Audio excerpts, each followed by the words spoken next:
రాయలసీమకు కృష్ణా జలాలు తరలించే ఉద్దేశంతో నిర్మించిన హంద్రీనీవా కాలువలో నీరు లేవంటూ వైసీపీ చేసిన విమర్శలను ప్రభుత్వ whip TDP MLC Kancharla Srikanth వినూత్నంగా తిప్పికొట్టారు.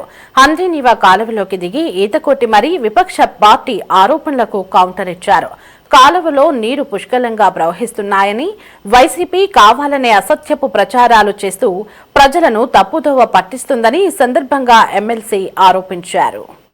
జగన్మోహన్ రెడ్డి గారు ఇదిగోండి, రాయలసీమలో చంద్రబాబు నాయుడు గారు తెచ్చిన హంద్రీనీవా జలాలు మీకు ఎవరికైనా డౌట్ ఉంటే చెక్ చేసుకోవచ్చు.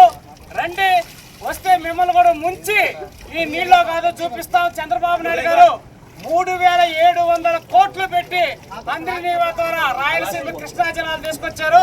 ఒకసారి చెక్ చేసుకోవాలని చెప్పి తెలియజేస్తా ఉన్నాం. ఎప్పటికైనా చవకబారు ఆలోచనలు మానుకొని చంద్రబాబు నాయుడు గారు చేస్తున్న అభివృద్ధిని చూసి కడుపు మంటతో కాకుండా ప్రజలకు జరుగుతున్న మేలును చూసి ఆలోచించాలని చెప్పనేసి జగన్మోహన్ రెడ్డి గారికి, అలాగే వైఎస్ఆర్సీపీ ప్రభుత్వానికి, వైఎస్ఆర్సీపీ నాయకులకు కూడా హెచ్చరిస్తున్నాం.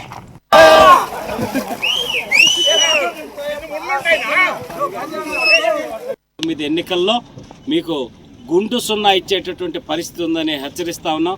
నీ సొంత నియోజకవర్గమైన మాజీ ముఖ్యమంత్రి సొంత నియోజకవర్గం పులివెందులకు కూడా నీళ్ళిచ్చిన ఘనత చంద్రబాబు నాయుడు గారికి చెందుతుందని సగర్వంగా తెలియజేస్తున్నాం. ఈరోజు పులివెందుల్లో హార్టికల్చర్ ద్వారా అరటి కావచ్చు, ఎన్నో కార్యక్రమాల ద్వారా ఈరోజు పంటలు పండిస్తున్నారంటే చంద్రబాబు నాయుడు గారు 2014 నుంచి 19 మధ్య తెచ్చిన నీటి వల్లే అని చెప్పి తెలియజేస్తున్నాం. అలాగే ఈరోజు అనంతపురం ఒక హార్టికల్చర్ హబ్గా బెంగళూరుకి అక్కడి నుంచి ఎన్నో రకాలైన ఉద్యానవన పంటలన్నీ కూడా వెళ్తున్నాయంటే అది చంద్రబాబు నాయుడు గారికి ఉన్న నిబద్ధత. మీరందరికీ గుర్తుంటే మీడియా సోదరులకు కానీ ప్రజలకు కానీ 2014-19 మధ్య నీళ్లు లేక ఆ హార్టికల్చర్ పంటలు, ఉద్యానవన పంటలు ఎండిపోతున్నాయి అంటే రెయిన్ గన్స్ను పెట్టి రాష్ట్ర వ్యాప్తంగా ఉన్నటువంటి వాటర్ ట్యాంక్స్ ద్వారా నీళ్లు తీసుకెళ్ళి ఆ పంటలని బతికిచ్చిన ఘనత కూడా చంద్రబాబు నాయుడు గారికి చెందుతుందని సగర్వంగా మీ అందరికి కూడా తెలియజేస్తా ఉన్నాం. కాబట్టి ఇప్పటికైనా అవాస్తవాలు మానుకొని అసంబద్ధమైన వ్యాఖ్యలు మాని ప్రజాహితంగా మీరు ఒక బాధ్యతాయుతమైన మాజీ ముఖ్యమంత్రి, ఒక ఎమ్మెల్యేగా ఉన్నారు. ఇప్పటికైనా సరే వాస్తవాలు మాట్లాడితే బెంగళూరు నుంచి ఎప్పుడో హెలికాప్టర్లో వచ్చి ఒక ప్రెస్ మీట్ పెట్టేసి మళ్ళీ వెళ్ళి బెంగళూరులో పోయి పండుకోవటం కాదు.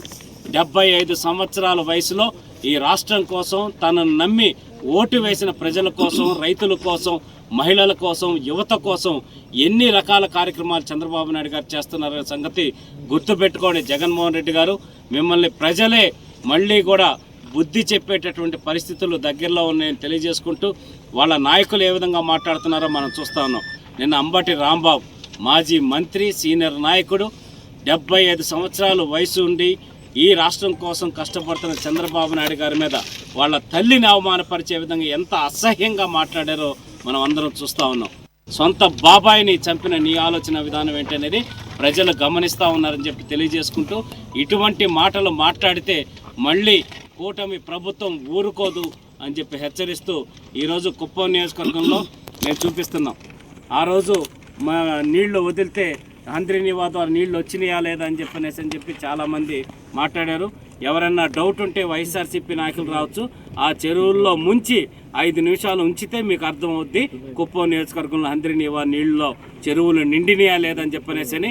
నా సవాల్ స్వీకరించే దమ్ముంటే వైఎస్ఆర్సీపీ నాయకులు ఎవరైనా రండి, చెరువులో ముంచి 5 నిమిషాలు ఉంచుతాం, అప్పుడు మీ అందరికి కూడా తెలుస్తుందని తెలియజేస్తూ, ఈరోజు రాయలసీమ మిషన్ ద్వారా యువగళం పాదయాత్ర రోజే నారా లోకేష్ గారు చెప్పినటువంటి ప్రతి ఒక్క అంశాన్ని ఈరోజు అమలు చేస్తున్న కూటమి ప్రభుత్వం ఆధ్వర్యంలో జరుగుతూ ఉంది.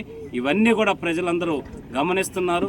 ఖచ్చితంగా మీకు బుద్ధి చెప్తారని తెలియజేసుకుంటూ సెలవు తీసుకుంటున్నాను.